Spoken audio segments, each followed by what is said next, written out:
What's up, everyone? Welcome back to another episode of the Plastic Hearts Podcast. My name's Fonzie. I'm joined by my co-host and indie game dev extraordinaire, prodigy, Gavin Jones. Gavin, how are you? Prodoji. As the Italians say. I'm good. How about you? I'm good. You did. Did you play any video games over the weekend? I played so much fucking video games Nice. this weekend. It's What'd you play? stupid. I didn't play anything. So you didn't play Gnog then? No, I downloaded it. I just Okay. haven't, because I apparently deleted Epic Game Store, so I had to deal with that. But yeah. It's definitely an interesting one in that. So I'm glad I bought it free. Yeah. And it's one of those things. So it's an art game, right? Okay. And art is in the eye of the beholder. And to me, it wasn't for me. Gotcha. It was cool though. Well, can you give me the rundown of what it is? Because you said, hey, it's free, download it. So I did that, but I didn't look into anything about that game. So you've probably seen it. It's been shown in like little recap showcases or whatever at E3s and stuff like that for years. And basically it's like you have a thing. And that thing has two sides. And you can spin it with right click. Okay. And you move around your cursor and you can interact with the thing in very simple ways, and you're trying to solve the overall puzzle of that thing. Gotcha. And then you solve it and the thing sings to you and it's happy. Okay. And eventually you do that like 7 times and the game is over. Gotcha. And that was, it's very artsy. So it leans far on that artsy side. Yeah, is what you're saying. it's more like an interactive toy. Gotcha. Now that you've explained it, I want to see some video kind of breaking it down. Oh, so Yeah. it's on PS4 as well? Nice. Yeah, it's very. I don't know why it'd be on PS4. I'd think like Switch would make sense because it's touchscreen.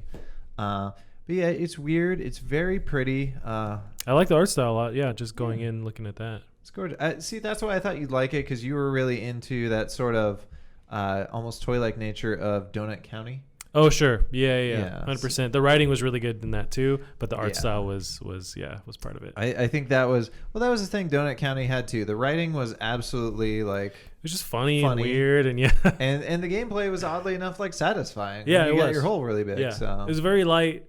Is it Katamari Damacy? Like that very light style of that. It didn't go any deeper, but I liked what they were doing. When as deep as it needed to. Well, yeah, right. I know with Katamari, it was always felt like I never had enough time. Although that's a mechanic, like you're struggling to roll stuff around. Right. But with Donut County, there was just never enough for me to suck into the hole. Like I wanted more stuff, but it would kind of limit you depending on the level. But yeah.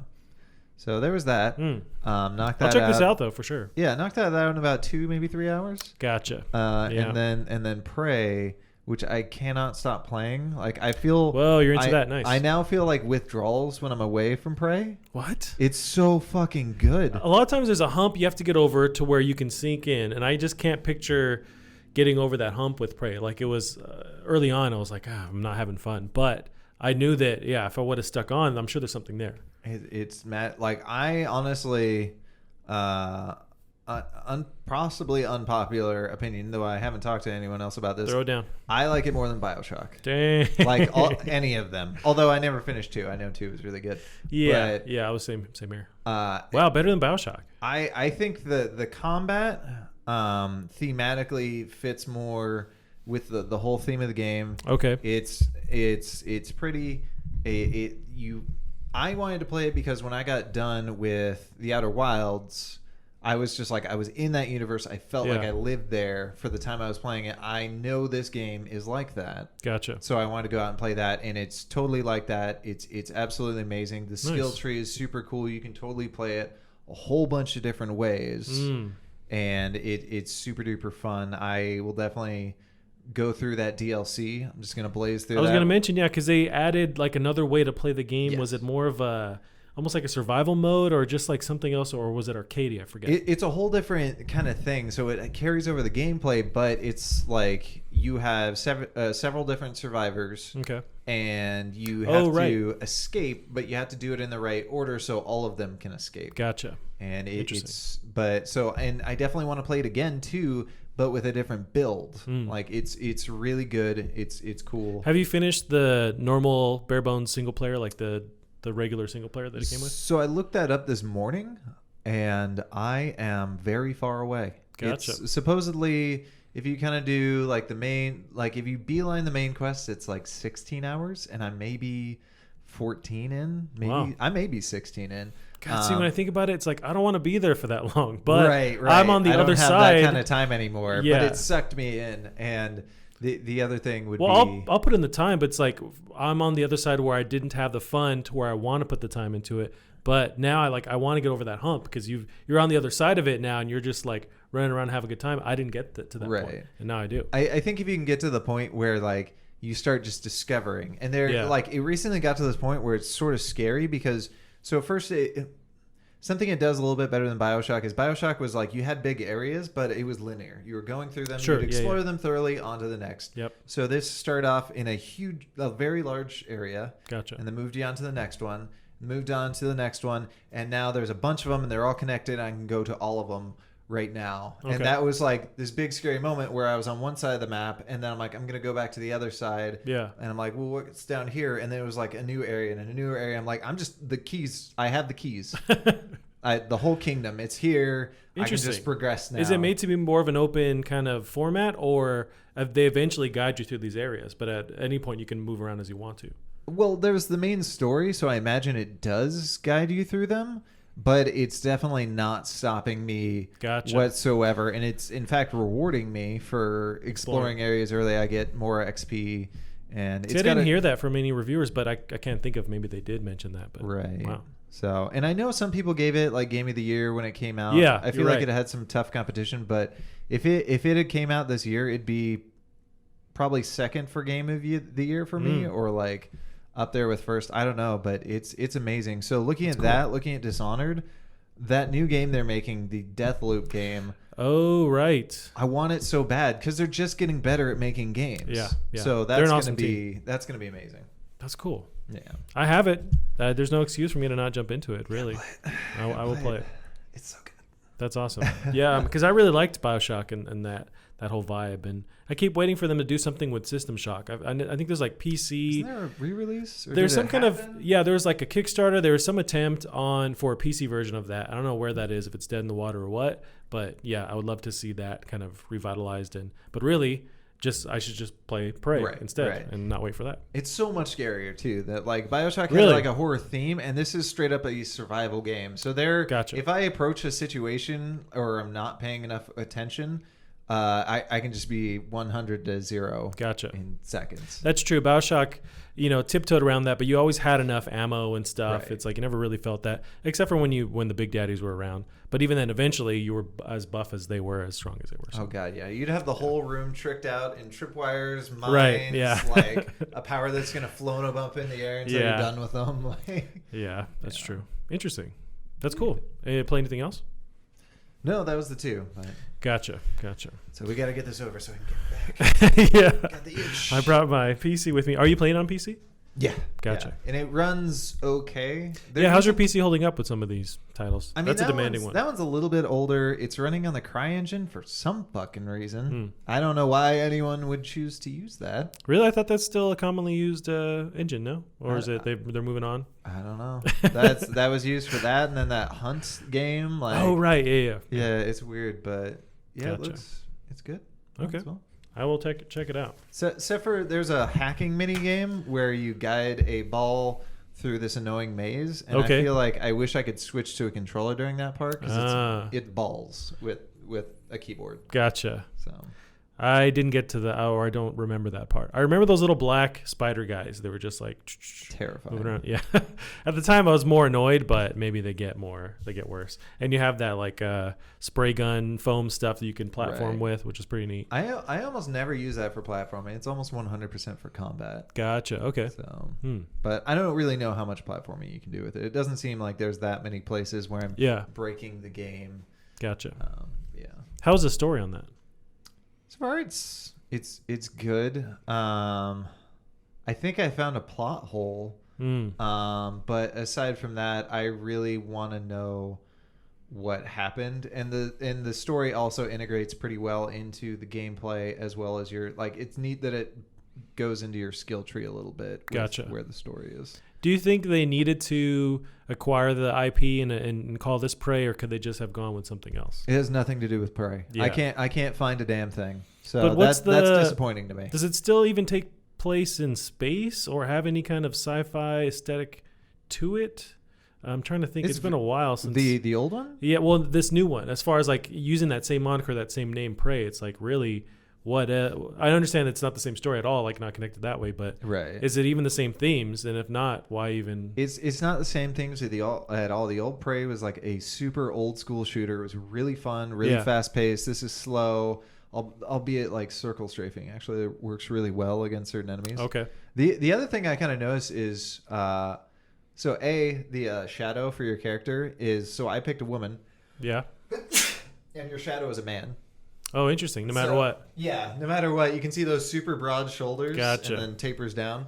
The other thing I still blows my mind every time is there's this technology in the game called Looking Glass. Okay. And I haven't seen this in any other game, like aside from maybe Portals. And I still don't really fully understand how they're doing it. Yep, I think I remember you talking about this. Yeah, and it's more in the game, and it causes these weird illusions. Like there's this pond, and for whatever reason, I went to go jump in the pond, and it was actually the Looking Glass. So I thought I was jumping into the super deep pond, and then I go down to the next floor. I'm like, oh, are you kidding me? It's so convincing. It blows your mind. I wanted to like break this aquarium. And then it just broke, and it was another room behind it. It's incredible. Is that like a feature, almost like some of the newer stuff that's on PC? Like that's just a reflection thing that's only on PC, or has that? I wonder if that carried over to consoles as well. Like that's built into the game, not some kind of like feature you turn on and off. It would have had to have been on console as well because it's important to the story. I see. Yeah. Gotcha. But it's such a cool piece of tech that I haven't seen anyone else really do. Okay. Yeah. Dang it. Well, I'm never going to play this game, but, it's cool to hear you talk about it. No, I will, for sure. I gotta After you watch Zombieland. Yeah, just right. For your birthday, I'll do all these things next year. Yeah. So that was the super old news that we talked about for way too long. Well, I think that game, I'll hear people on Twitter like talk about it where it didn't get enough credit when it came out. So it's nice to hear that, maybe that's one of those slow burns that will just come around the bend later on. People actually latch onto it when there's some sale online or something for it. It's just, I can't believe the quality of that developer. Yeah.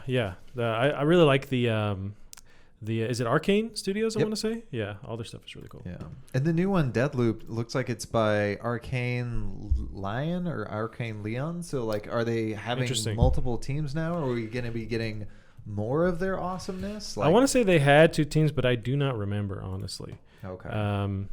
But part of the team like split up, and I want to say worked on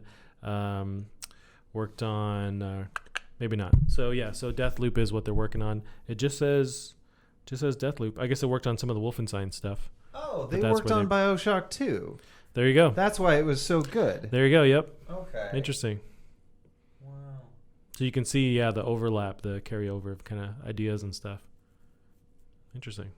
And they did Youngblood, which was supposed. Wait, is that? They worked on Youngblood. Yes. I heard Youngblood was just okay. Right. Same here. I do want to play it, but yeah, I'll jump in. But I didn't play really anything, so I have nothing to add. I think I played a few matches of some Fortnite, and I tried some Mario Maker, but nothing. Not that one that I sent you that was a cool like dungeon crawler that someone just kind of like just created. That was really really neat. But So I want to talk about Fortnite for 2 seconds here. I watched a streamer jump into it today after having not played it for like 6 months. Okay. And you or the streamer was... The streamer hadn't played it for 6 months. And they were pretty good when they left. And now they were just like, what is all this bullshit? Because they were like, there's a mech coming at me. I'll build up. And then it just bulldozes through. And you're like, well, fuck me, I guess. Yep. So, and maybe that's the weak point, I guess, with Fortnite is that they're constantly changing it. I think that is appealing to a lot of people, probably younger players. But if you drop off for a while, they've added new vehicles and new game modes. One thing I do like that I got to jump in. This is why I jumped in over the weekend. One of the areas they have a dome over. Once you enter it, it's there's no building. It's just all shooting. Whoa. So it's just like a mechanic that forces you to go back to shooting. I like that idea. It was fun to play that, not have to worry about somebody building something around you or destroying. You can't destroy any of the actual geometry in the level. But that was pretty neat. And so that exists in the normal battle royale map that they have. So you can just go there, choose to go there, or you can go anywhere else where the normal rules exist. But that was neat. That's crazy. They are constantly changing, and I think that can turn off a lot of people. And it could just be hard to remember what's going on, the mechanics and the rules, and they're adjusting weapons all the time. Yeah. And there is, I mean, it seems like there's always, for a while now, there's been some bullshit mechanic in it constantly at one point or another. Yeah. Whether it be the mech, whether it be the sword, whether it be turning into Thanos, like right. it's the bullshit is there. Yeah, and maybe they've always held on to that bullshit. So, but I think that's their key to success is they have a younger audience and they have a short attention span, so they're always changing stuff. But it turns off everyone else. But rightfully so. Yeah. But so you mentioned Fortnite. We had some Fortnite related stuff as far as just around the other in the gaming sphere. But there's this the story with Ninja and Twitch. So I guess Twitch was using his channel to promote other channels, and there was a porn site on the channel. That was interesting, and it's like I saw his thing on Twitter. It's like he said that doesn't happen to other people that have left, and I believe him. Yeah, apparently, and I wonder, and I don't know how true it is, but is there bad feelings with Twitch, and so it's easy for them to just kind of slightly nudge this weird porn stream to be promoted on that site? I don't know what that means though, because he said like porn. Does he mean like porn? Is he just like, is he being petty about like a streamer? I don't know. Showing a lot of cleavage, and he's calling them that. Apparently, it was porn, and I couldn't find the actual site. I tried at night, alone with the blanket over my computer. I could not find the actual stream they were promoting, but it was a quote unquote porn stream that. That doesn't make sense though. How did that? Right. No. So apparently, through whatever algorithm they're using to promote channels when your channel is dormant. Just something rose up that would have gotten flagged anyways, but it was able to hang out there for a while, and enough people saw it while it was up there. Wow, but they issued an apology to Ninja, the CEO himself. So Emmett Shear apologized directly about doing that. But they defended their use of promoting Twitch channels when they're not, by advertising on those channels. I guess here's my question for Ninja. So. When you start streaming on another platform, you lose your partnership on Twitch, so you can't be monetized anymore. What's stopping his crew, his team, from still streaming on Twitch, but instead of his gameplay, it's just an ad for his stream? Whoa. So you'd still, you're pointing everyone over. Because you can stream whatever you want. You can stream whatever you want. Yeah. You're just not getting paid for it. Right, but might as well just direct. Interesting. There must be a reason why he's not doing that, because otherwise I feel like, you would just do that. Or delete your channel, so there's no issue with people using it to cross-promote something else that you don't approve of. Just delete it. That? I'm not sure you can do that. Well, I feel like as a user, if he's still just a normal user, maybe not, but you can still delete your account and remove it on your own. Right. Well, the nice thing is, with his account there, people can still go down into the description of his channel, look at like the link over to Mixer and whatnot. But yeah, it's definitely some bullshit what they're doing with him, and that's genuinely not fair. So I wonder if is it because he left there's no way maybe you could leave being the biggest streamer and they'd be cool about it. But did they not do it in a way where it was amicable between both parties? I wonder. Right. It may not have been. But with such a huge company, would they be that fickle to go, hey, let's, promote something weird on his site while he's not there? That seems strange too. But because these are multi-billion, $1 companies. Yeah, but you got to remember the people that work there are humans. Sure. Yeah. So they're just like, F you, Ninja. I've met them. They're normal weirdos, just like you and me. Yep. A lot smarter. Awesome. Well, jumping off of when we were talking about Fortnite, and that just reminded me of Ninja and his issues lately with Twitch. But there was an issue with one of the latest Fortnite winners. So that 16-year-old kid who won the $3 million playing Fortnite, he was swatted recently. The worst. Apparently it worked out fine, where nothing insane happened. So I pulled up this article from, it's Ars Technica. Katie Cox writes, Yet another armed police force has been called in on yet another unsuspecting victim, as the recently crowned Fortnite world champion took a break from a live stream to deal with a swatting incident at his own front door. Kotaku reports that Kyle Buga Giersdorf was streaming a Fortnite game late Sunday when he abruptly left his desk and abandoned the game with the live stream still running. The cause? His father coming to tell him that armed police were at the front door. Unfortunately, Buga returned unharmed to the stream several minutes later.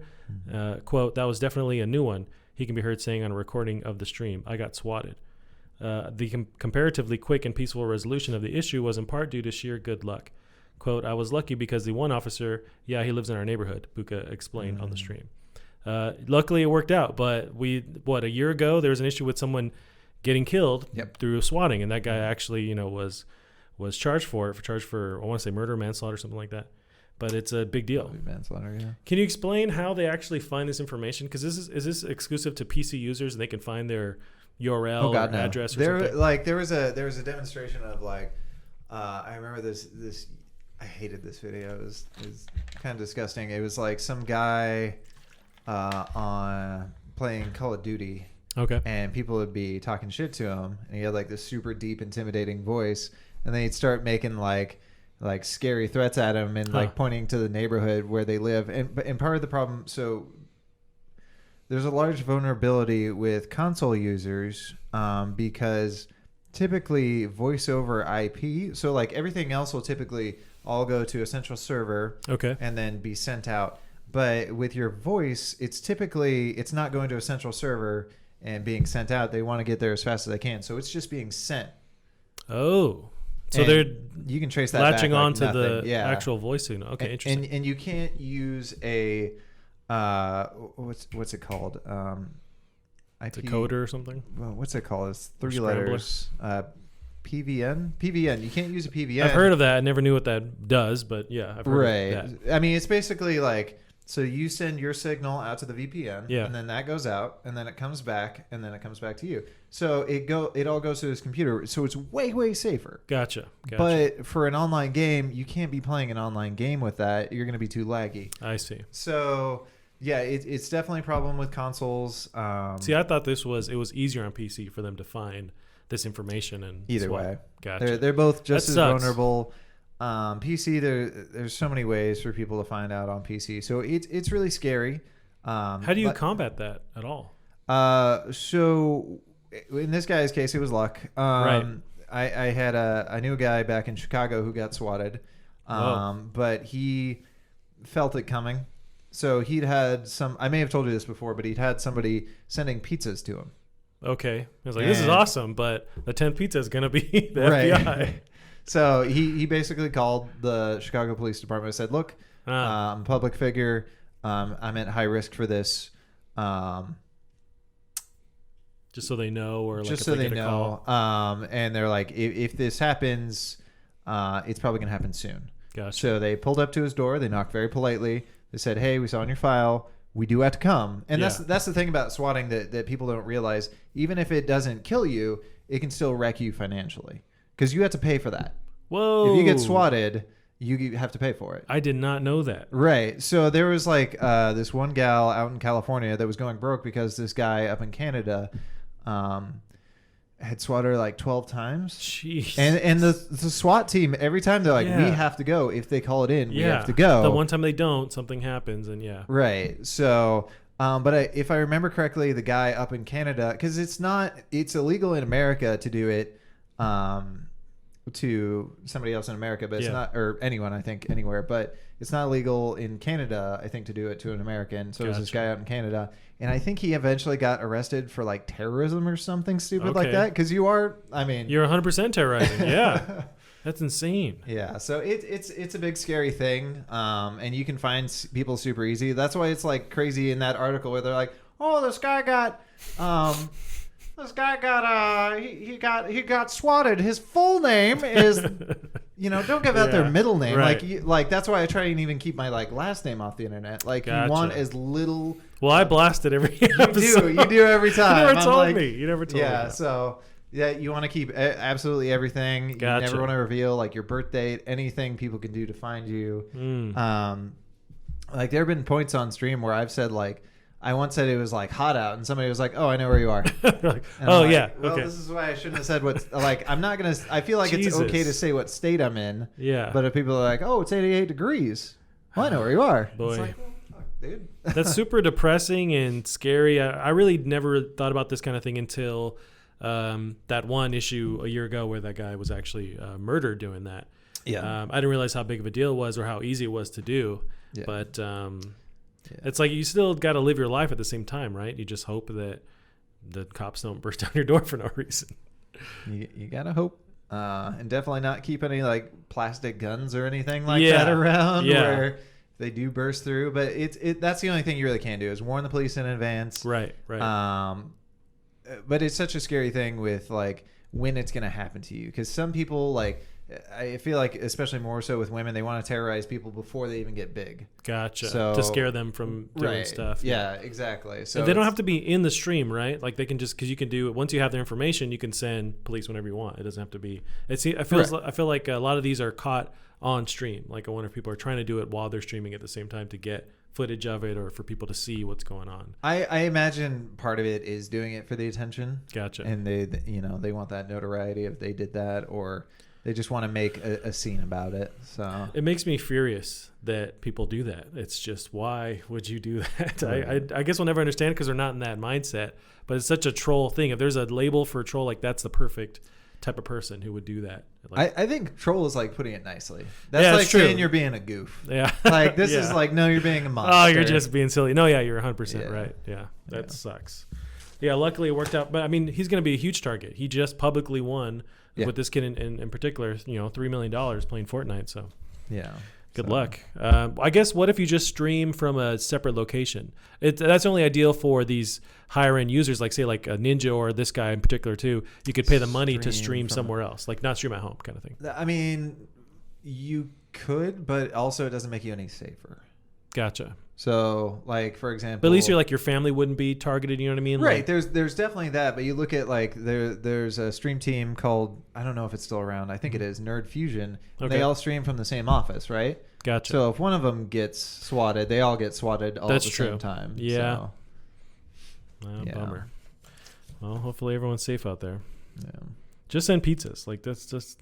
If you really want to embarrass someone, and send them a pizza. That's still terrifying, though. That's the thing. It's just that's like, true. oh, shit, Do I eat this? What's going on? Yeah, like, exactly. That's someone messing with it's you. A subtle, it's like a mafia move to send a pizza to someone's house.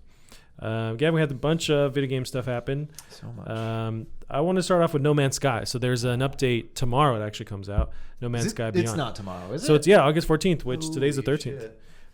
But yeah, so there's a bunch of stuff that they're adding. I want to say this would be the last one. I feel like they've done enough. If that's what they were, or they're just kind of going by, hey, we have ideas and we're just going to keep going until we have ideas. Mm-hmm. But there's a big VR push. So the entire game is playable in VR. So whether it's on PC or PS4, you can play it on VR. And it's not a separate mode. It's the entire game is now unlocked in VR.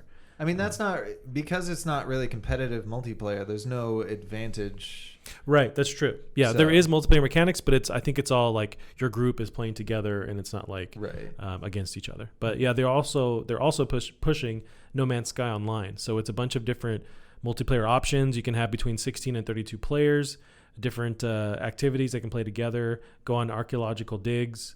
There's like these new base teleporter things. And they're introducing somewhat of a tailored game mode that people decide on or upload. So I'll explain it. So the Nexus is also home to the base teleporter. This will allow you to visit bases featured by the Hello Games team and ones created by your friends. You'll also be able to see how many people have visited each base and which players have been playing the most. So almost like seeing like what levels created today, like kind of that kind of stuff. But and I pulled up this article from Eurogamer.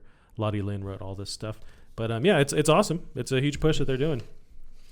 I definitely thought it was really cool. So when they initially showed the announcement for it, they were saying like there were 3 pillars of the new update. There was VR. Yes. There was the multiplayer, and then they said the third thing was like a mystery. And I watched a video, I think it was on IGN, of him talking about the third pillar, and he was like, we didn't really know what to say about it, but everything just got better. So they added a bunch more crap. Right. Improved everything. So it's literally just making the game much bigger. They said it was their biggest update yet, which considering what was the last one called? Next? I want to say it was Next. I think you're right. Yeah. That felt like a mountain was built on top of. Yep. I think they revitalized like the graphics on that one and added a bunch of deeper features to it.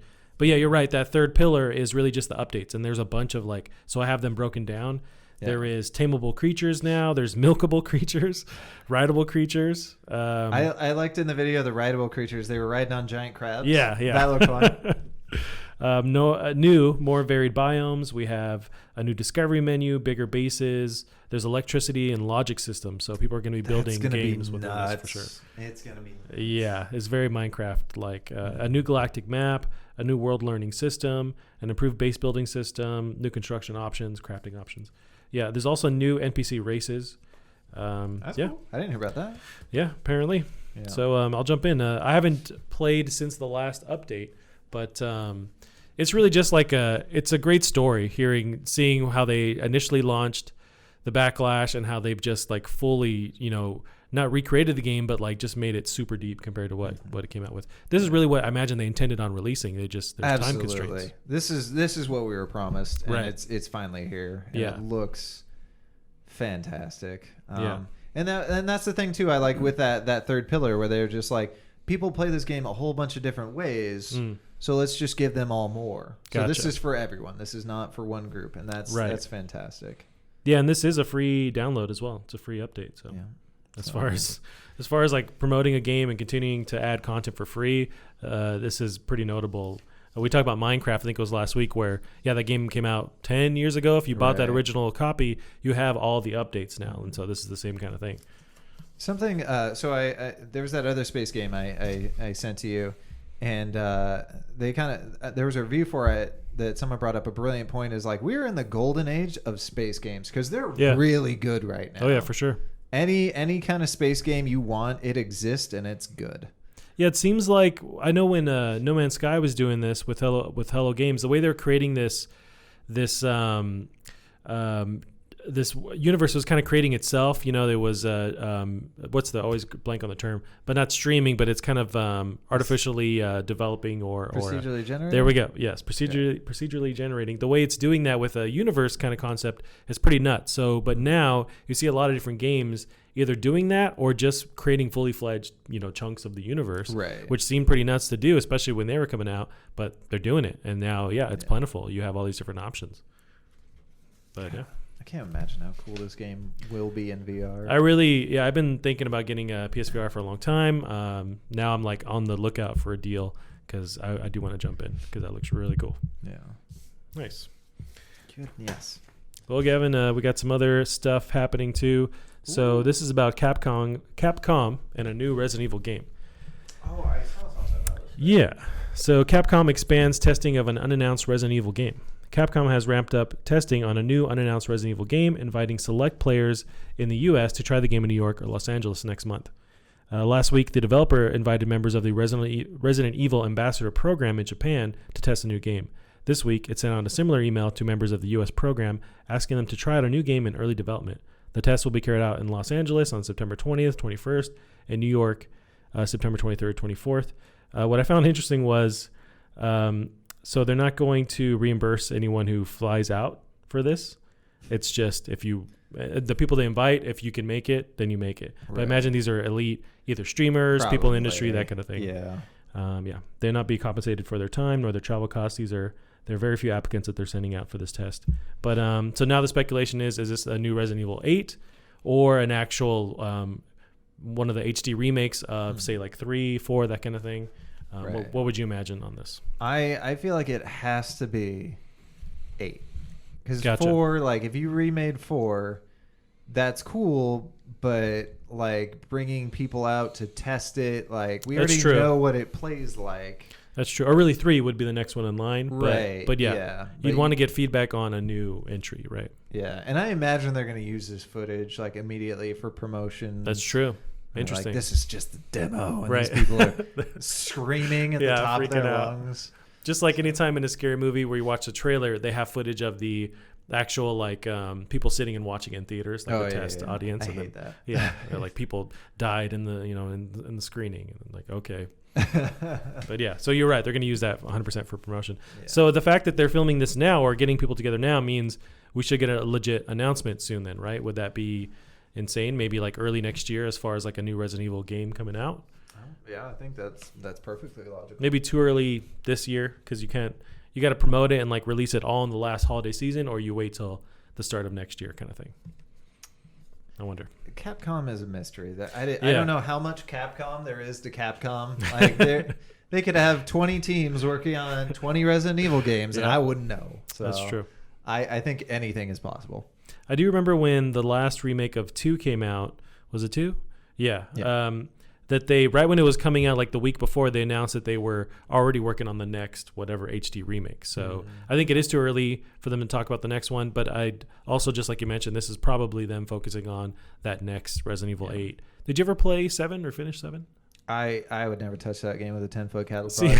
That looks so fucking scary. It is, and you won't get me anywhere near it. Yes, I hate scary games. And this one actually, once you get over the hump of it being scary, you get a bit more confidence to kind of finish the game, and it's really, really good. It was surprising like how they balance the art of scaring you, but still you're not being so terrified to actually traverse through the game. Because that was my issue playing it early on. I was like, I just don't want to have things jump out at me. Right. But they crafted it just brilliantly. I really liked it. And there were, I think the thing, watching streams of it, I think the thing that made it more horrifying to me is it wasn't just the gameplay that was scary, the plot was scary. Sure. These people that you're interacting with are fucking terrifying. Yeah. I don't want anything to do with them. Yep. And they're sort of immortal at times, and you can never really like kill them all the way. Yeah. Yeah. So it was, and they're nuts.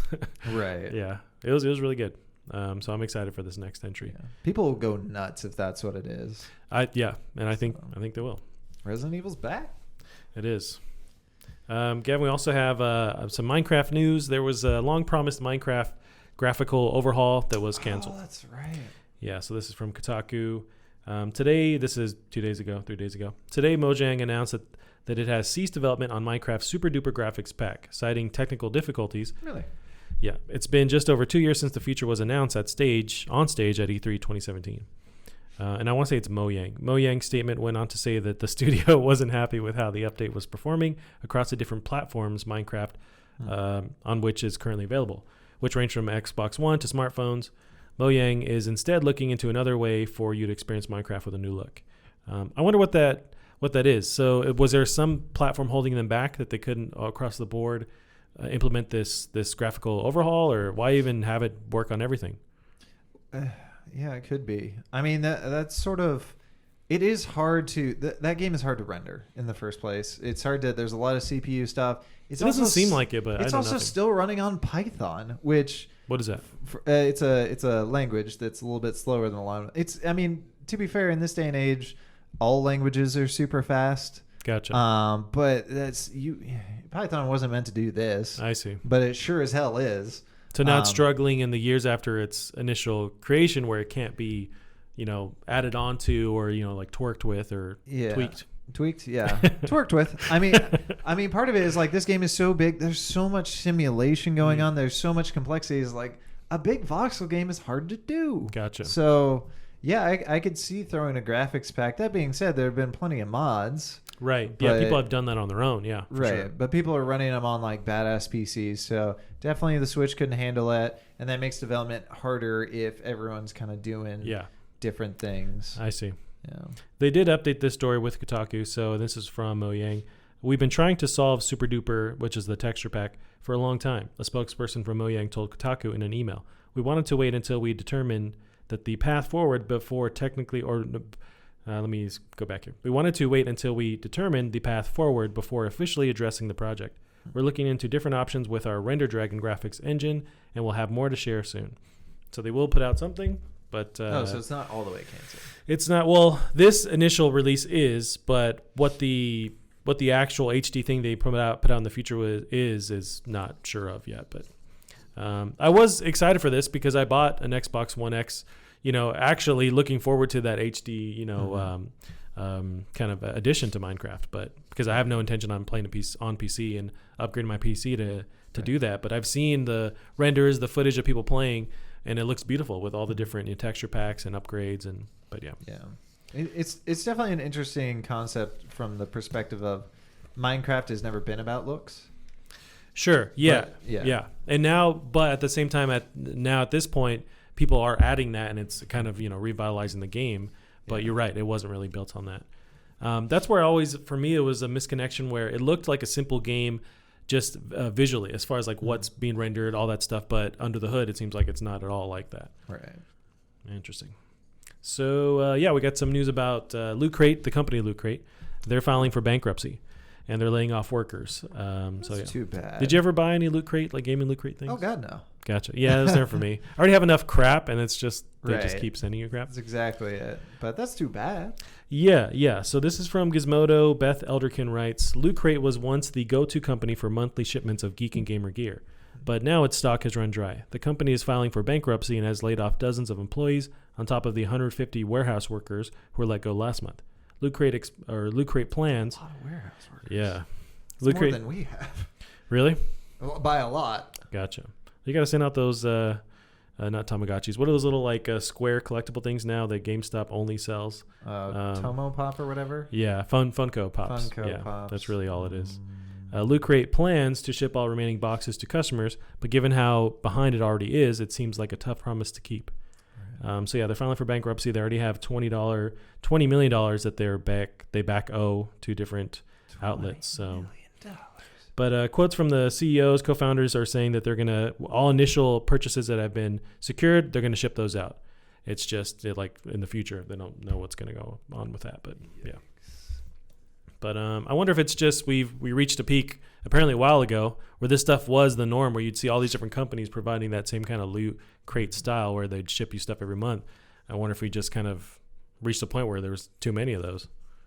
But I know there's popular for makeup as well too. But the problem is the government made loot boxes illegal unless you tell them the odds, and they're like, there are no odds with these, and I'm like, too bad. Cancel all Loot Crates. Making children violent. The loot box full of different colored guns. Well, Gavin, on that note, there's also some news on that. Oh. So this is from Kotaku. No, Walmart isn't telling its stores to remove violent video games. Oh. So over the last week, there was this article being spread by it was actually by IGN. It was misreported.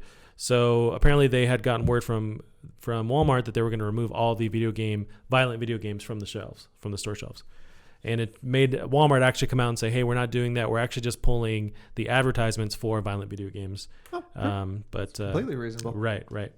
So one day after Walmart asked employees to remove signage for violent video games, a news report said that Walmart is going one step further and ceasing sales for most video games. According to a Walmart representative speaking with Kotaku, that is not the case. It is not true, said a Walmart rep over the phone this afternoon, while clarifying what moves Walmart has taken in the wake of mass shootings this past weekend, one of which resulted in the deaths of 22 people at El Paso Walmart store. Memos sent to employees over the last few days instructed them to remove any signage or displays that contain violent images or aggressive behavior, Vice first reported. But this was twisted into that Walmart's taking actual video games off sale or violent video games. I think that's fair because maybe don't promote it or realize that you have a broad range of ages that are moving through the store. So maybe with the violent ones, you only advertise those to adults. Yeah, I think that's perfectly reasonable. Yeah. I could also see why the reporter jumped to the conclusion. Right. It could be a miss, the way the email was sent or, what have you, the actual terminology they used. Yeah.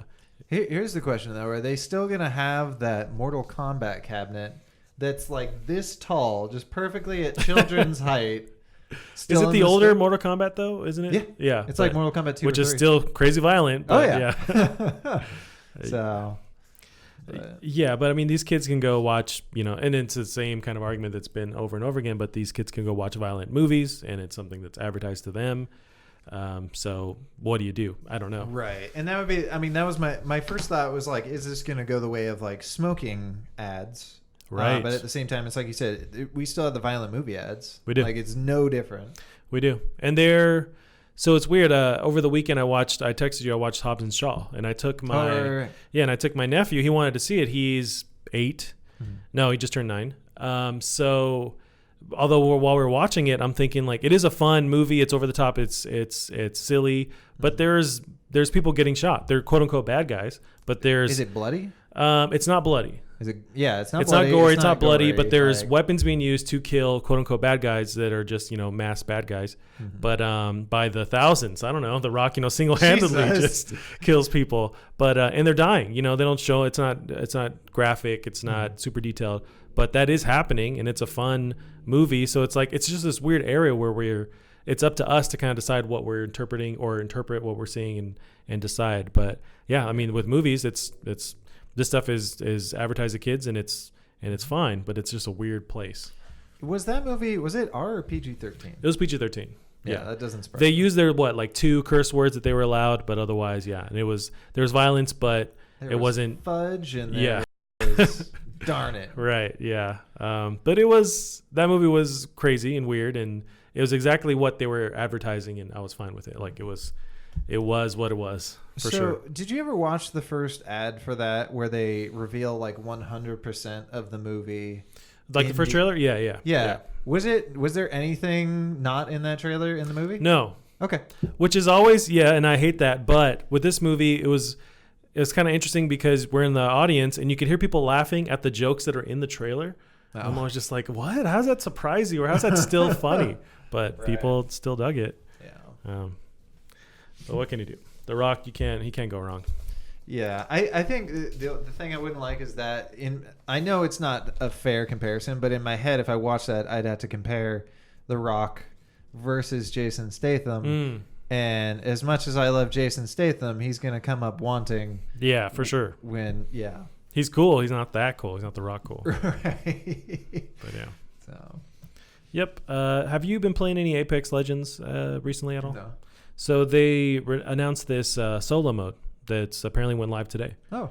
Yeah. That'd be weird. So Apex Legends solo mode should be permanent. This is from Kotaku. Heather Alexandra writes, Apex Legends limited time solo mode kicked off today, allowing players to ditch their squad for a lonesome contest for survival.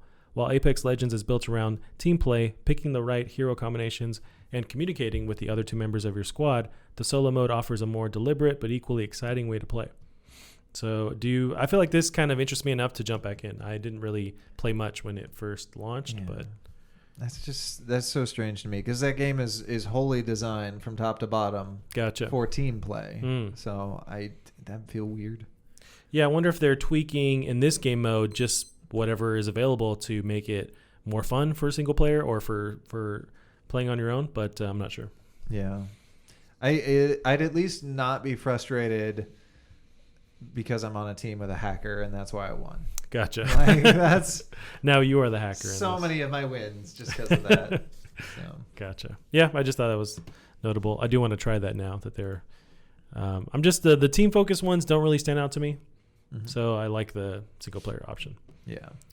This was reported today. So it's a Nintendo Switch SNES controller that was somewhat leaked, or the blueprint, the FCC filing was released online, and so everyone's speculating. But Eurogamer.net, Tom Phillips writes, Nintendo documentation has detailed an upcoming wireless SNES controller for the Switch. The unannounced peripheral was spotted today in the new FCC filing required for its release in the US by Restera user Link83. Much of the documentation is confidential, although we've got one diagram of the controller's back portion to gaze at. Note the HAC. Look at that backside. Oh, dang. I'm round. I need 2 pages to actually see this backside. Note the HAC model number used to refer to Nintendo Switch hardware and accessories. This doesn't seem insane. It's possible, right? Because there's other third-party stuff. Why wouldn't it be? Right. I feel like they've announced publicly that they have no interest in like going down the model with the mini lines, like with the mini SNES or the mini NES. Right. We're not going to see like a 64 GameCube, that kind of thing, which is a bummer. But I feel like they've slowed 64 down. is the one I want the most because that was my childhood mostly. Gotcha. Yeah. Although with that, it became hard to do like multiple controllers and just like I guess the rights that they have at that point with the 64 definitely a lot of rights. Rare. Because you're not going to have GoldenEye. Yep. I think the other thing too is so these are essentially emulators, and the Nintendo 64 was notoriously hard to emulate due to a lot of tech being built into the cartridges and stuff like that. So gotcha. It's not coming. I see. Yeah, and I think they've publicly said that too. So this would be. This isn't anything indicative of something else. It's just a new Switch peripheral, which is fine with me. But this reminds me that the new Switch is out in the wild. So the is it really? Yeah. So I have the picture here pulled up. So it's a Switch model, HAC, blah blah blah. So it has a new box as well, so you can see this in the stores and be able to tell a difference. But it has the Give me that one. Right. Has a better battery life, 4.5 to 9 hours versus the 2.5 to 6.5 hours on the original. Eventually, the Switch Lite will have the kind of in the middle range battery life. But I want to say Switch Lite is holiday season, right? It's for sure this year, but it's not out yet. But I've been following, so Digital Foundry, they're a YouTube channel that does a lot of like breakdowns of whatever game footage, on PC or console, whether it's 4K, they'll balance it out. They're awesome. They're super nerdy, and they break everything down. They're breaking down some of the Switch library with the new one compared to the old one and just seeing like, how the performance is and if they've enabled anything at all. So September 20th is when the Switch Lite comes out. I bet it's going to work better so they had that patch for certain games where it will load faster, so it'll temporarily overclock. Gotcha. To load, and I bet with that new processor, it's going to load much, much faster. Interesting. Mm-hmm. Yeah, and that's how they're getting the battery life you mentioned, is that they're actually switching out a more efficient processor. Mm-hmm. Gotcha. That is pretty neat. Ah. So just because we were talking about Switch stuff, I know that's out. People are experimenting with that new one now. Yeah. So going down the line here, there was some Splinter Cell scuttlebutt stuff that happened. So this is from IGN. Splinter Cell might come back in an unexpected way. If you remember a while back, there was Splinter Cell Racers? Right. That'd be bad. It'd be like the Turok kid game thing that came out recently. I think we reported on it a while back where it was E3. Was it E3? It was like a tweet that one of the creators had just like in bad taste put out that really didn't. It seemed like they were teasing something. Guys, it's a joke. You get it? It was a joke. Yeah, it was bad. But just because people are hungry for this game, like it's been a while. Well, but I was thinking of Metal Gear. Never mind. Oh, okay. With Konami or whatever. Oh, yeah. That was also in bad taste. Apparently, did you see? Is it David Hayter? He tweeted, it's like, hey, they didn't ask me to use this. Don't ever use my voice again or my likeness again. Sure. That's totally, that's well within his right. He was not happy at all. Mad. Yeah. Yeah. I get that. Right. So just to kind of think about that. Yeah, he was, and I think they apologized to him in that same thread, but they really had to do just ground control or whatever, kind of figure out damage control. Yeah. They really had to. With the Splinter Cell thing, so Matt Kim from IGN writes, despite not having a mainline game in some time, Ubisoft hasn't forgotten about Splinter Cell. Even Ubisoft CEO Yes Guillemot still talks about a possible return for Sam Fisher, but it might not be a traditional video game platform. Speaking with Chinese video game publication Gamer Sky, Guillemot spoke briefly about a possible new Splinter Cell game. However, he stressed that a new Splinter Cell title from Ubisoft could be in the form of an experiment on different devices. On Splinter Cell, there will be, this is a quote, on Splinter Cell, there will be some new type of experiences, but more on different devices, Guillemot said in a video interview. So we are working a lot on the brand today to come back at one point. It's going to be an AR game. Yeah. So he did, this reminds me, Splinter Cell did, Sam Fisher character showed up on some kind of multiplayer game, or like it was a mobile game. You could play as that character in this separate mobile game. That was a couple weeks ago. But interesting. But yeah, so I don't know what they're experimenting on as far as the different experiences or platforms. If this is maybe a mobile push for, like, there was a Hitman Go, they did Lowercraft Go, maybe that's just something like that. I would like. That could be cool. That could be cool. I do want an actual legit 3D, revitalization of that franchise, but something like that could be cool in the meantime. Yeah. But so that was kind of circulating around. Yeah. It's so strange that series even went away, because if I remember correctly, it was in good shape when it went away. It was. I mean, they kind of like balanced each other, Splinter Cell and Metal Gear, because you can kind of go back and forth. Stories were radically different, but that gameplay of, the espionage and that kind of thing. Yeah. You got your Splinter Cells, your Metal Gears, your Hitmans, you're set. Yep. Your stealthy, creepy, secret dude. Let's make that game, Gavin. So I don't know if you've seen this, but there's a Destroy All Humans re-release coming up, and there's insanely expensive but pretty nuts special edition that comes with a backpack that is an alien, the same alien from the game. Yeah, so it's $400. So it's a Destroy All Humans special edition. Comes out in 2020 for PS4, Xbox One, PC. It's a remake of the 2005 original. Now it comes with this 23-inch Crypto 1 through 7 figurine, which is the character from the game. The Crypto backpack, Crypto. 6 lithographs, eye-popping anti-stress toy, keychain, all in-game Crypto skins. And the main thing is that backpack, which is an alien hanging onto your back. That's pretty great. It's cool. It's terrifying, but yeah. What is a game remake that you would pay for a $400 special edition for? I don't know. That's rough. I mean, I guess if the cool extra thing is worth it enough, maybe I would have to go back and think. But Diddy Kong Racing? I never liked that as a kid. I know you did. I remember getting it. It drives me nuts because wasn't it like you had Diddy Kong Racing, but you wanted Mario Kart? Well, no, I didn't even want that. I wanted, when I first got granted, it was a Christmas gift, so it was awesome. I got a Nintendo 64, but the game that I wanted was Mario 64, and I got Diddy Kong instead. Okay.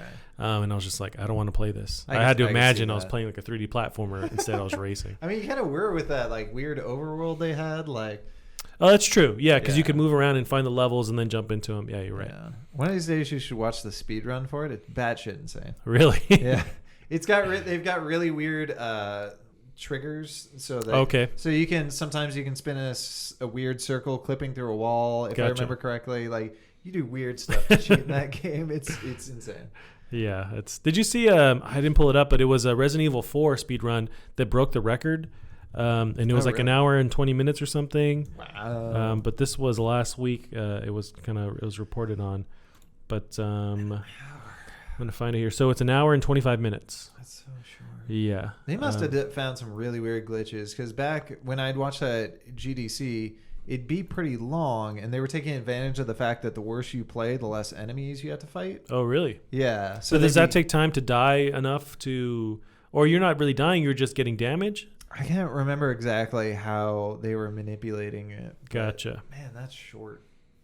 Yeah, for this game. I did watch a speedrun a couple weeks ago. I think it was on PC. And just seeing all the different tricks and stuff and clipping through, almost skipping chunks of an entire level, to shave down the time. For what? For Resident Evil 4. Oh, okay. It wasn't this one for sure, but it was maybe 2 hours I think they beat it in or something like that. Yeah. But I wonder if they're playing on PlayStation or GameCube. I wonder. A lot of times they do PC, right, for this one?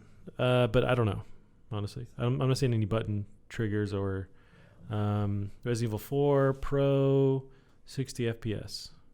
That's all it says. I bet 60 FPS, maybe it's PC then? Yeah, it could be.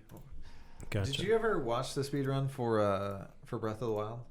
No. You gotta see it. It's so weird. What time frame is it? How long are they beating it in? Maybe an hour. Really? I feel like it's way shorter. It's just some of the shortcut where they launch from the starting island all the way to the castle. Whoa. In one big ass launch is just silly, and it was something weird with. Yeah, it's. Are you using that freeze thing where you can build momentum by hitting a device and then it shoots off and they ride they use that at a couple of points, but the biggest thing they manipulate is if you jump on top of an enemy's head while shield surfing and you go into slow motion right before you do it. Okay. You can just launch ridiculous distances. Gotcha. So the physics completely break on it. It's glorious to watch. Nice. No, yeah, I haven't. I'll have to watch that. I haven't seen it. Gavin, you pulled up or had me pull up some of these games here. I want to talk about them. So, yes. I haven't looked into gameplay on this one yet. So, Knights and Bikes, but it looks really interesting. So, this is also either developed or co-developed by Double Fine. It's on their Double Fine Presents label. Mm-hmm. Comes out in a couple weeks here, August 27th. But I wanted to actually check out some footage. It's just cute. What drew you to this game? Well, A, it's gorgeous, and then B, it's got this sort of just childlike wonderment, which it's been so long since I've seen it. I thought it was dead. Gotcha. Like the style or just the game. I completely forgotten about it. I see. But the graphics are gorgeous, and if I remember correctly, at least initially in the starts, you're just some kids on bikes, having pretend adventures. Okay. And it's super cute, and I'm sure it eventually evolves to sort of Earthbound style, where you're no longer pretending, you're actually on like a real adventure. But Gotcha. it's just adorable, and I'm sure it's going to be great. We're looking at the art style, and it's gorgeous, really cute, but also like slightly dark enough to where you can see where they're going to go with what actually happens in the environment. Why is he vibrating? I don't know. He's got like a machine or something. So we're watching the initial trailer. Yeah. No, I definitely want to try it. So this comes out soon, August 27th, and it's on PS4, PC. Yeah.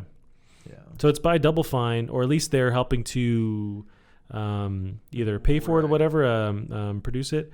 But that reminds me, with Double Fine, they were bought by Microsoft, right? So Microsoft was in the news recently, just talking about how they're going to support some of the groups that they own, actually developing on different platforms, so that like with Double Fine or even Obsidian doing the Outer Wilds, they're not only stuck developing for Microsoft, which is a cool move, I think, for gamers. But at the same time, for them as a company, that doesn't really help them much, right? It doesn't make any sense. Yeah, it seems strange. Literally no sense.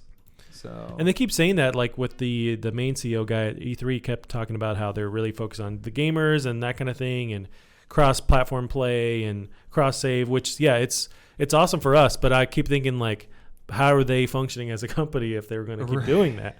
But it's like the weird person in the relationship, like, yeah, it's totally cool, like, you sleep with whoever you want. Like, I don't want to do that. But you do you. Yeah. It's good. I'm fine. But you're not secretly judging me in the background? Like, I'm fine. Yeah, it's very strange. But maybe this, if we flash forward 3 years, this pays out to them. Like they build enough of a customer base that trusts them, they still get their next Xbox because they just like the way they handle business. But yeah, it's too strange. But as a PC gamer, I super appreciate it. Right, it's great. I still think it's too strange that they are putting Outer World on Switch when they really have. Oh, I didn't pull that up, but that was from last week as well. That's surprising that it can. That last did week. I don't remember. That's surprising that it could run on the Switch. I can't believe it can run. And I don't know how well, but yeah. Right, but the fact that it's well established that they've been bought by Microsoft, and all these months later announce that, like, that's so strange. Although with Cuphead developer, I forget the name of them, they were also they made Cuphead on Switch, so maybe they just have a better relationship with Switch. But could be right. Yeah, I forgot that they bought the Cuphead developer. They did, yeah. That's gonna be. I'm curious about the show. So Cuphead's getting a the cartoon show, yeah. And there's supposed to be Cuphead DLC that they announced that they're not in a rush to finish. It's just that. Gonna be down. Right. I could barely get through the regular game. Yeah. Right. I can't. I gave up. You know what? I want a baby mode. When you talked about like what special edition I would pay for a baby mode of Cuphead. I love that aesthetic, the style, but I just cannot play that game. It's so hard. That'd be a cool special edition if you could get a cell. Like extremely limited edition, but you get a cell of animation. Whoa, that's interesting. Yeah, that could be cool. Maybe if they were kickstarting it or something, they could do that. But now they got the Microsoft money, so right. Yeah, I don't got to worry about that. That's something. Kickstarter still confuses me to this day. Like what people use it for. Like specifically with like I pay more attention to board games, right? Gotcha. And even these well-established companies like kickstart stuff time and time again. Yeah. When they're making a new project, and I'm like, well, clearly you have the capital. Like I guess that's nice that you're not taking a risk, but they like see it as like building this game.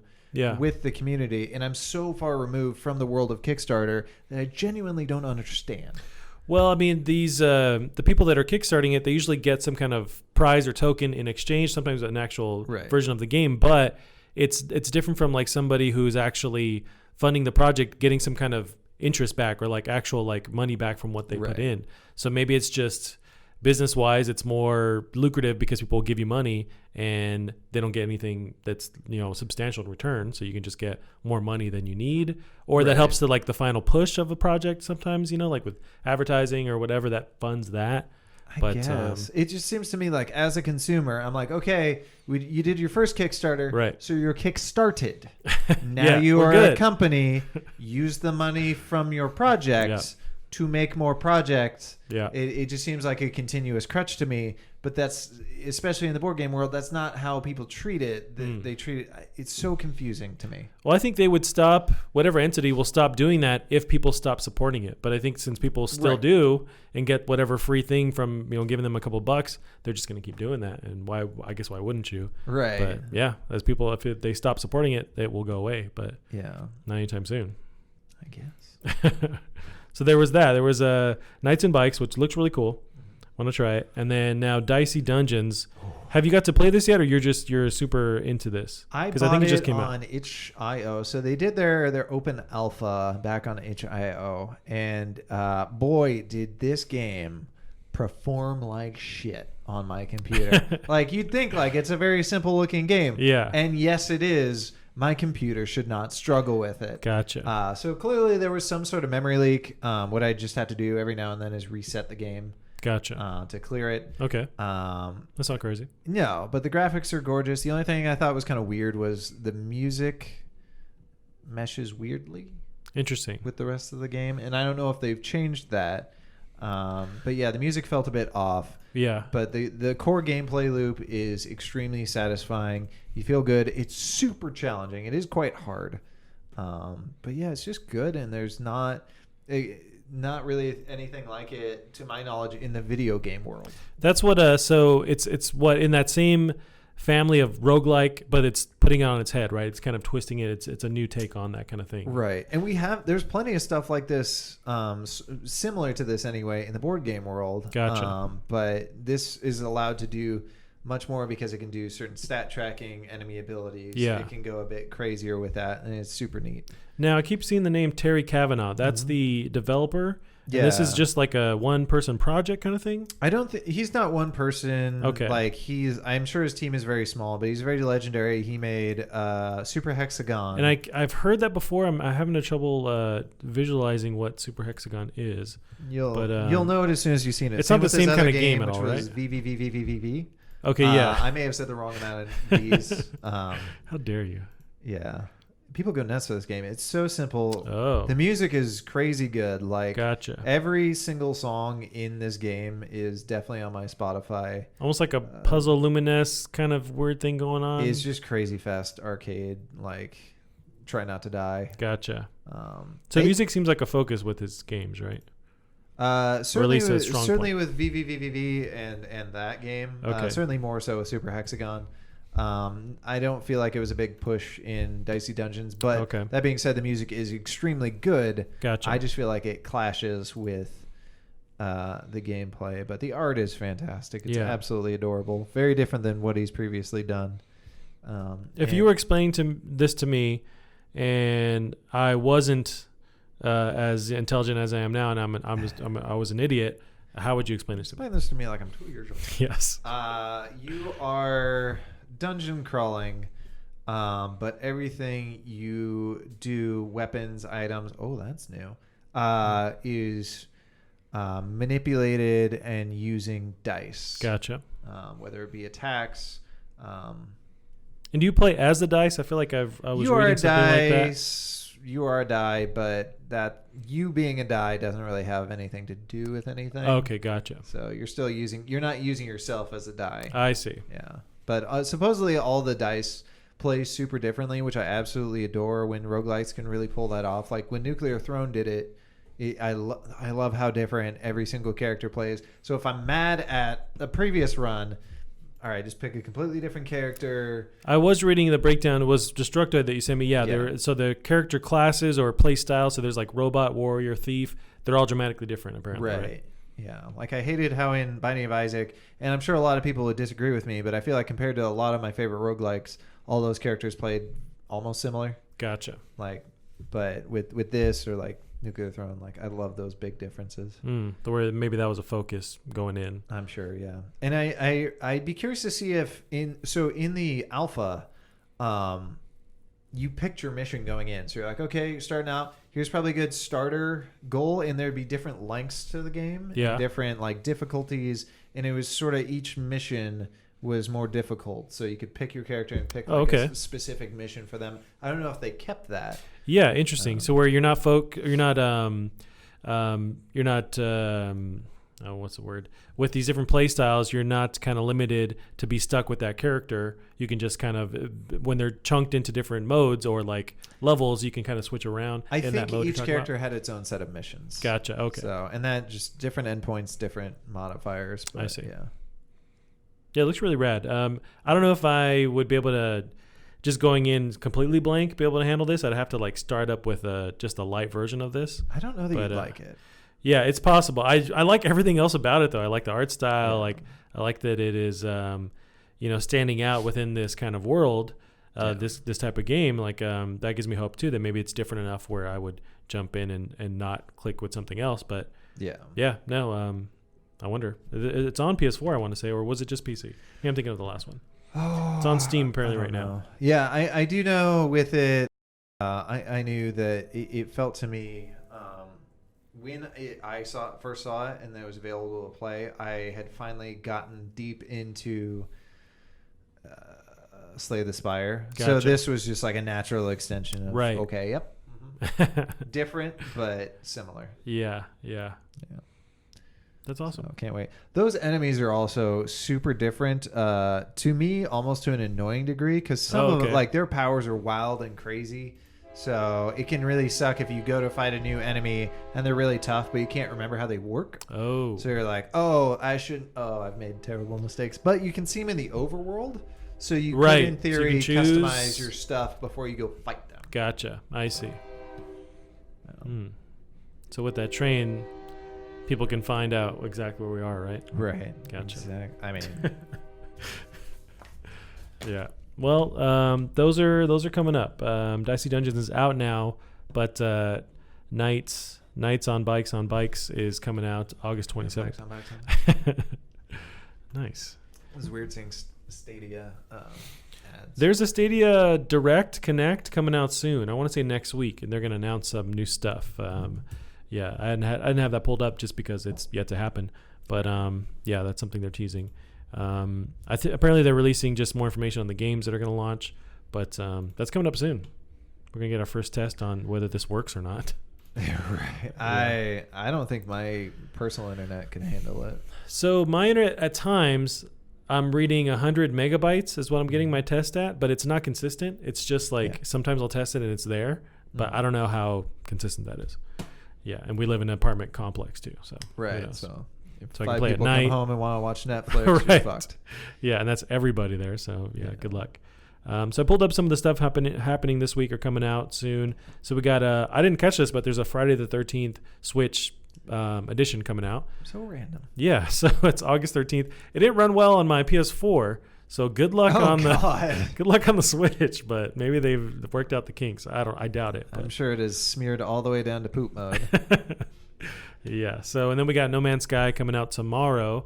Beyond is the next edition of that. This is a little bit down the line. We got Control, which I'm super stoked for.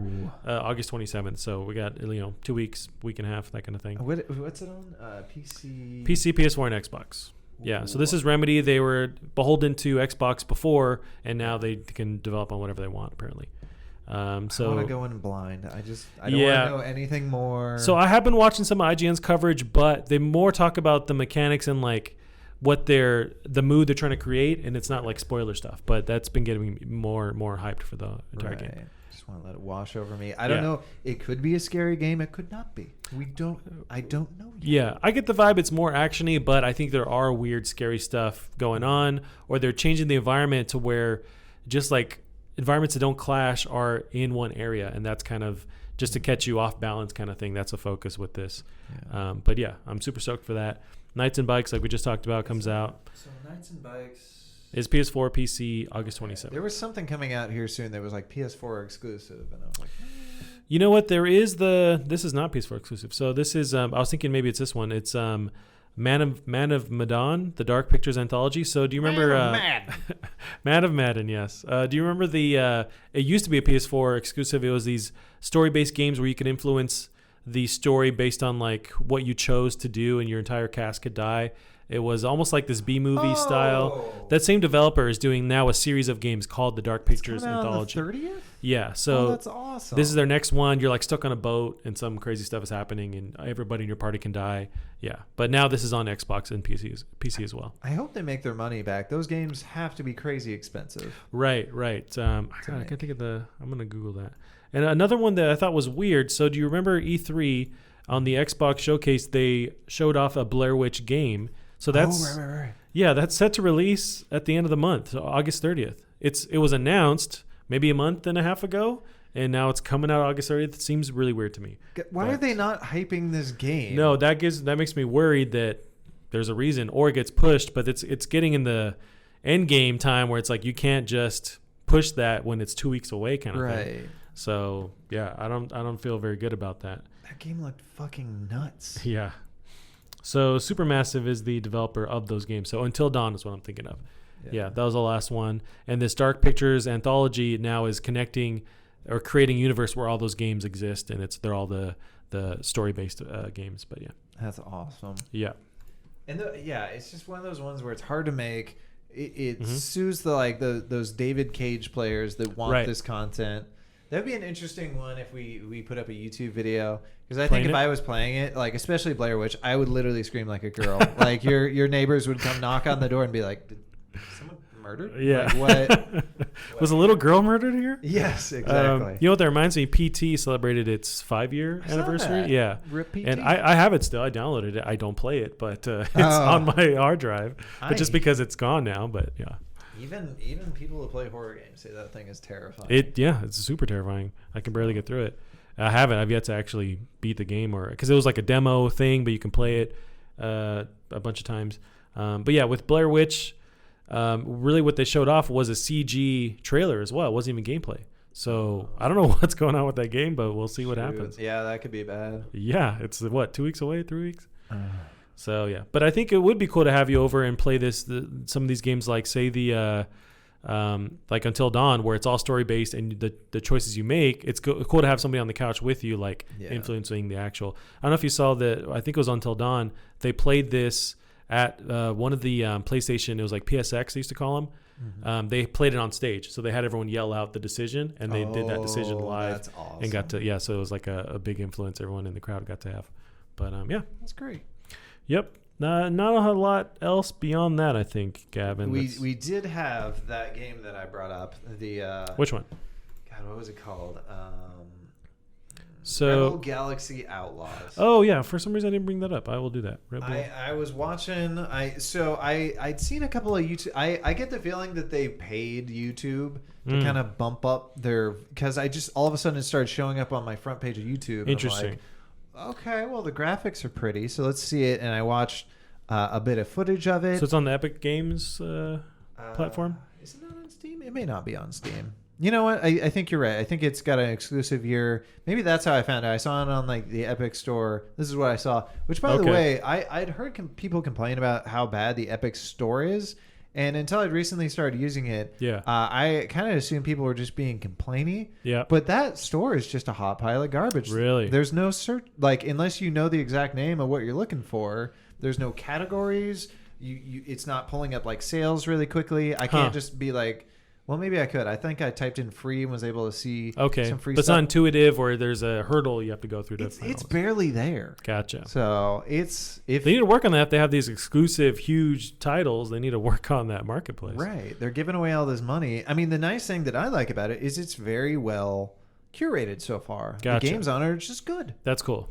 And you don't find that anywhere else. Like Steam, it's hot pile of garbage, and then the big titles. Same with PSN, Xbox, Especially the Switch store. It's a cell phone port factory. Yep. But this game, it's very pulpy. Like you actually hear their voice acting. It's so fucking cheesy. Gotcha. To me, it's almost painful.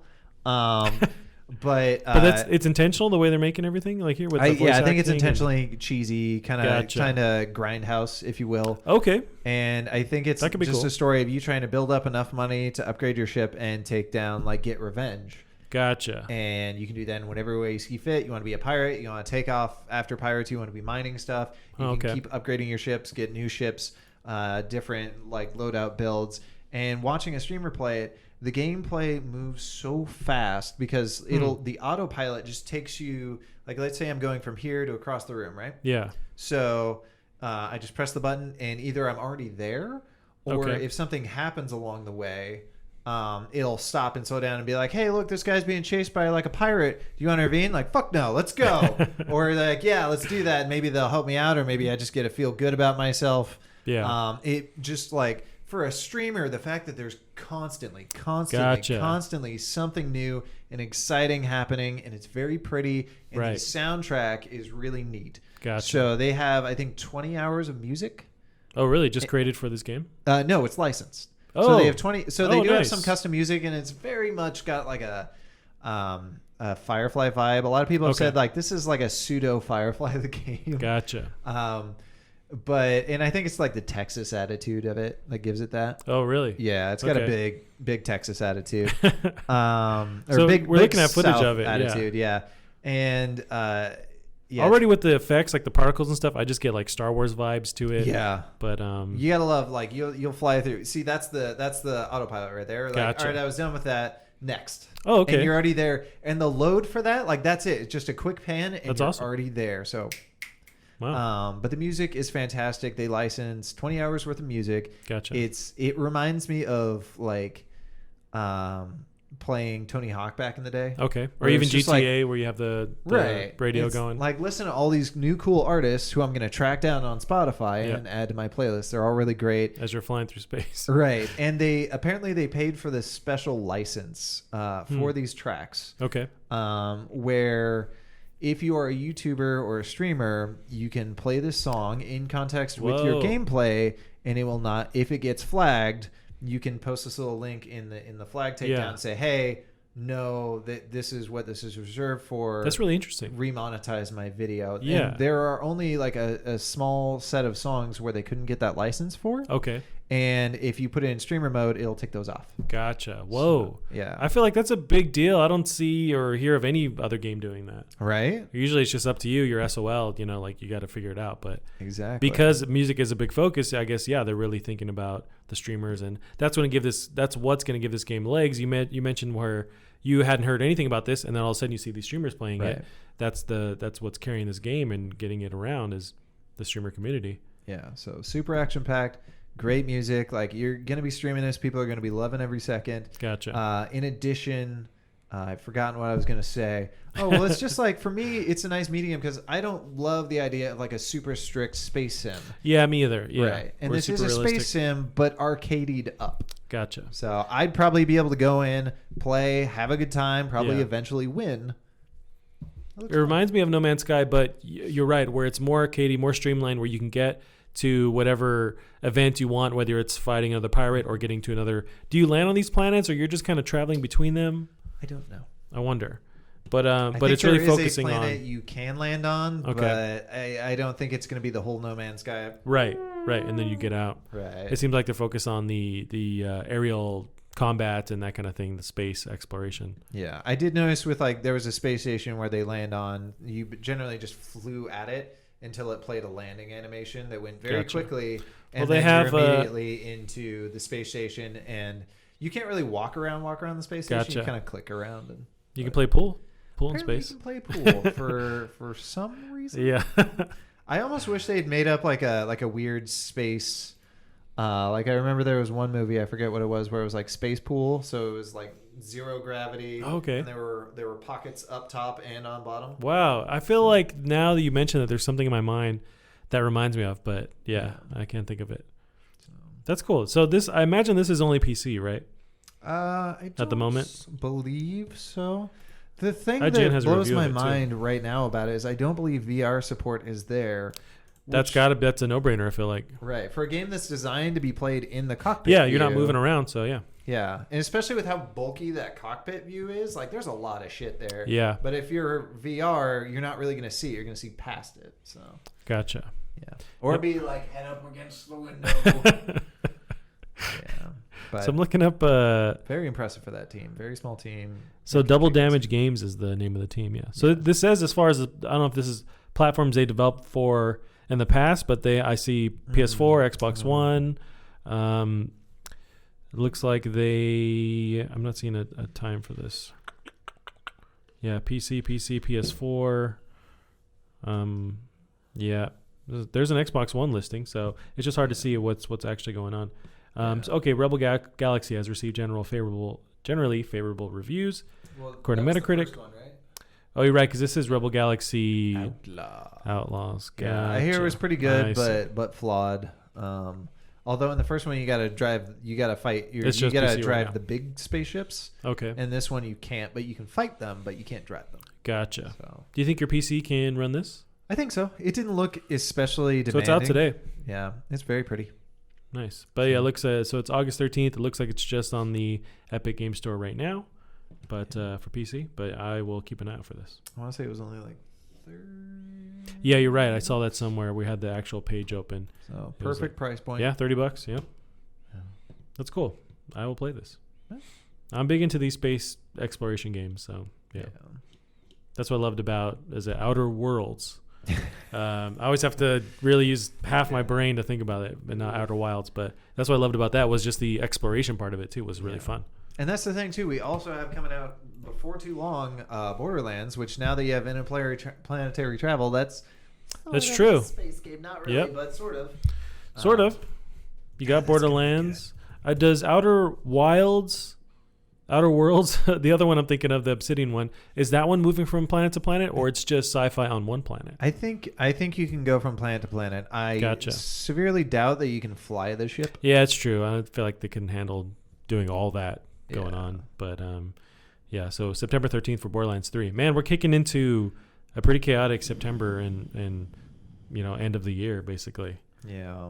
That's getting nuts. You know what? They're showing a lot of footage of, they're pushing hard for multiplayer footage of the new Modern Warfare, and it looks nuts. Oh, yeah, they put out like 24. I got to watch it. It's like 20 minutes, like 4K footage too. It looks beautiful, and it's captured on a PS4 as well. But just the multiplayer modes look really fun, and I'm like super duper on board now. I cannot wait.